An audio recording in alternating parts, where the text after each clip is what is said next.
আসসালামু আলাইকুম guys, Jennifer lifestyle ব্লগে আপনাদের স্বাগত। ভিডিওটা ভালো লাগলে লাইক, কমেন্ট, শেয়ার, সাবস্ক্রাইব করবেন।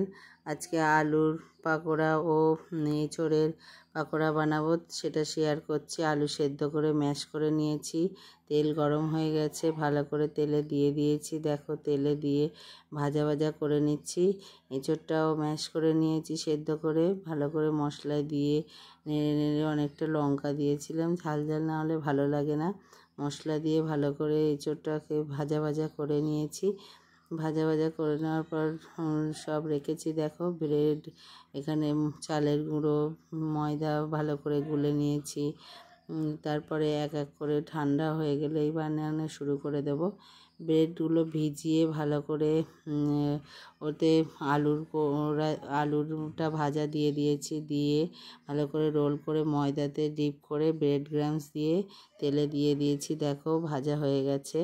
কেমন লাগছে দেখো। ভিডিওটা আশা করি ভালো লাগবে। ভালো লাগলে লাইক, কমেন্ট, শেয়ার, সাবস্ক্রাইব করবেন। দেখো এখানে কেমন দেখাচ্ছে, মুচমুচে হয়েছিল বেশ। আর ওটা খুবই খেতে টেস্টি হয়েছিল। সবাই তো খুবই ভালো হলো, সবার খুবই ভালো লেগেছিল। তাও ভিডিওটা এখানেই শেষ করছি।